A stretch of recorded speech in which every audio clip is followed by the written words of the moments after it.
chicas, soy Ayman. ¿Qué tal estáis?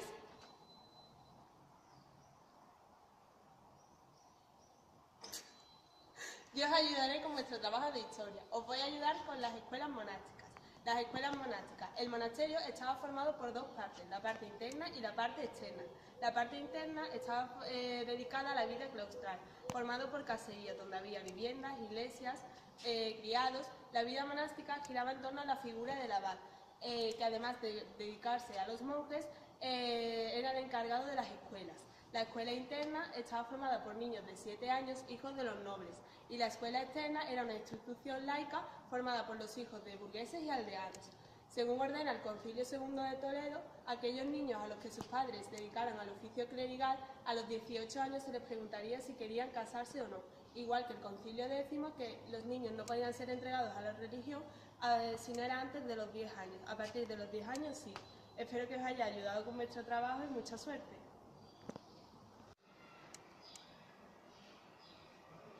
Hola chicas, mi nombre es Wanda, ¿en qué puedo ayudaros?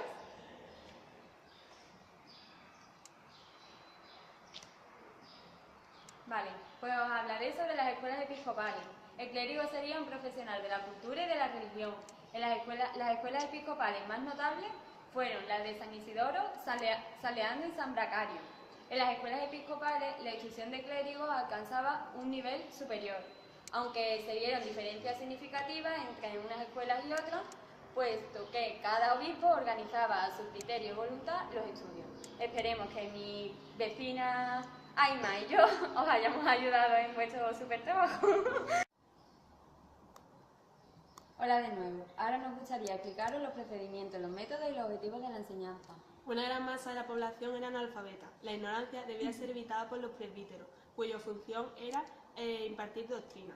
Los hijos de los campesinos se educan con el sacerdote o el monje. Si no hay iglesia en el pueblo ni monasterio, con el anacoreta más vecino. Quedaban algunas mujeres que sabían leer y escribir. Se presta especial atención a las escuelas monásticas y episcopales. Partiremos de la figura del maestro y el alumno, haciendo el recorrido por los locales, instrumentos pedagógicos, manuales, etc. En cuanto al maestro prepósito, había de ser un hombre ejemplar y bien preparado científicamente, porque su tarea era formar y enseñar a sus alumnos. En casos muy concretos era la figura del obispo o del abad los que desarrollaban esta tarea. En cuanto al alumno, se manejan datos acerca de la existencia de una comunidad escolar en la que se formaban los donados o oblatos, niños ofrecidos al templo por sus padres, y estos, al cumplir los 18 años, debían decidir si abandonaban el claustro o se integraban en una comunidad superior de clérigos, ya marcados por una tonsura. El lugar donde vivían los alumnos era siempre una possession ecclesiae o domus episcopi. También existían las escuelas menores situadas en el atrio o claustro, como tipo del patio de las escuelas de las universidades clásicas. El reglamento horario para el aprendizaje. Hola chicas, voy a comenzar diciendo que el lugar donde vivían los alumnos era el possessio ecclesiae o domus episcopi. Además, deciros que el reglamento horario para el aprendizaje, el estudio y la lectura tenía dos horarios: el del verano, que era de 3 a 4 horas, y el de invierno, que era de 5 a 6 horas. La enseñanza solía comenzar con el amanecer y terminaba al anochecer. Entendemos que la alfabetización o aprendizaje de las primeras letras son considerados como la disciplina elemental y que ocupa el primer nivel de enseñanza. El aprendizaje de la escritura pasa por 3 momentos fundamentales: la reproducción e imitación de palabras aisladas, de sílabas y de frases cortas. Las letras se grababan en tablas con punzones por el maestro y el alumno las reproducía. Con posterioridad se pasaba a la escritura con la pluma de ave, el empleo de la tinta y la utilización de pergamino. El siguiente paso lo constituyen los 7 saberes, a modo de enseñanza media elemental, con la disciplina como la gramática, la retórica y la lógica, y con carácter más científico a modo de enseñanza media superior, con la aritmética, la geometría y la música. Para el ciclo superior también existe una serie de conocimientos básicos, como por ejemplo el clérigo debería saber fundamentalmente el salterio, los cánticos, los himnos y el ritual. En cuanto a métodos y técnicas de aprendizaje, la enseñanza de las primeras letras hablan sobre un aprendizaje básicamente oral, de preguntas y respuestas entre el profesor y el alumno, con estrategias mnemotécnicas para aprender y recordar. El catálogo de motivaciones e incentivos para el estudio y el aprendizaje de los niños seguía apoyándose en Agustín de Hipona. En la bibliografía visigótica se hace alusión a la existencia de grillos y azotes con presiones para el estudio. Los alumnos sentados en el suelo alrededor del maestro formaban el auditorio. Los pequeños, para escribir, utilizaban tablillas enceradas y el estilo o punzón de hueso. Para aprender a leer utilizaban alfabetarios, copiados en papiro o pergamino, y para contar utilizaban el ábaco y los cálculos o chinas del río. Para los grados superiores era inexcusable la utilización de la biblioteca. Las formas en las que se encontraban los libros era el volumen o tomos, en cuadernos cosidos que entregaba el guardián de la biblioteca. Existió siempre en la escuela monástica o episcopal el escritorio situado también en la parte más alta del edificio para apurar la luz del sol. El trabajo de copista que se aprendía desde niño y el oficio era tan serio que su abandono estaba penado, según Isidoro de Sevilla, con severos castigos.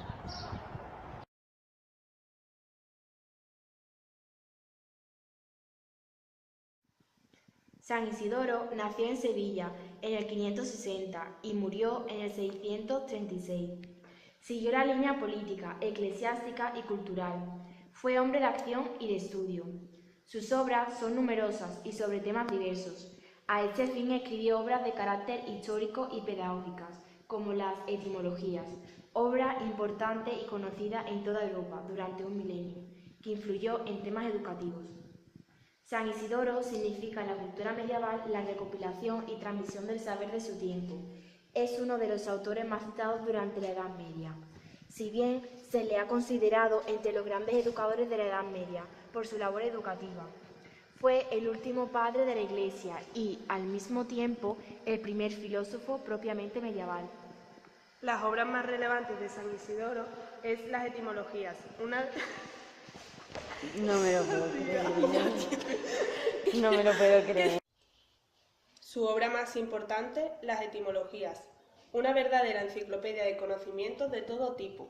La obra está constituida por una colección de 20 libros, de los cuales los 5 primeros se refieren a las 7 artes liberales que formaban un ciclo completo de forma intelectual.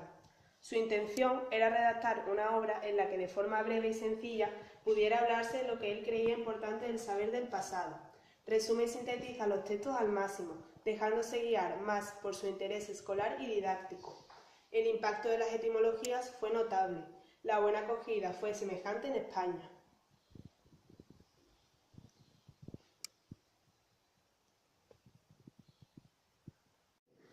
Isidoro escribió obras de menor calado para la formación del clero, que completan aspectos apenas tratados o pasados por alto en sus etimologías.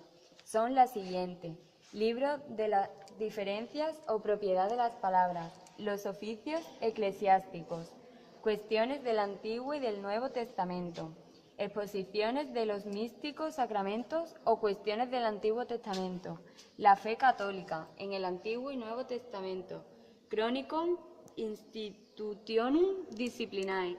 Para concluir, es preciso recalcar la aportación de San Isidoro de Sevilla a la cultura y a la educación hispánica y europea. Durante la etapa medieval hispánica, Isidoro fue en el ámbito cristiano el pensador, el escritor y el pedagogo de mayor influencia.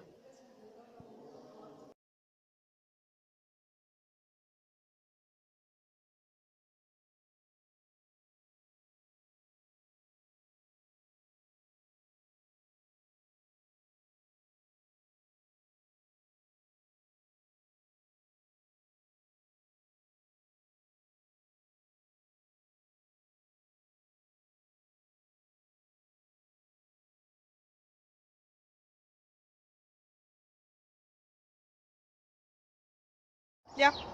Ay, no, pero... Hola chicos, ¿qué tal estáis? Soy Aima. ¿Cómo estáis? No. Hola chicas, soy Juan. Hola.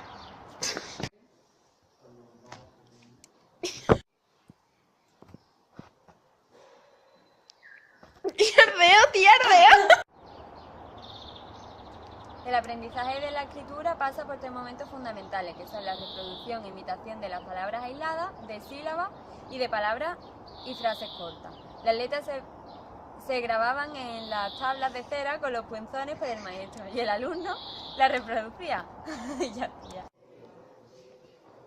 Hola de nuevo, ahora nos gustaría explicaros los procedimientos, los objetivos y los métodos de la enseñanza. Una gran masa de la población era analfabeta. Entonces, Hola de nuevo, ahora nos gustaría explicaros los procedimientos, objetivos y los métodos.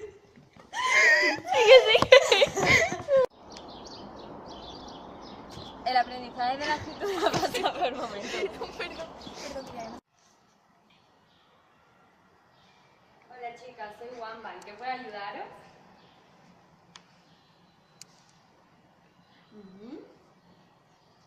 Ajá.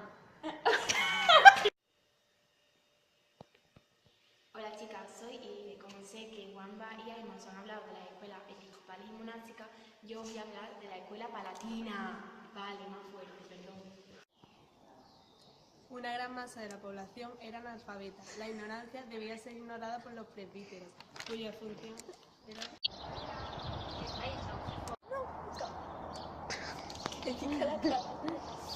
Cuando me pongo nerviosa, venga.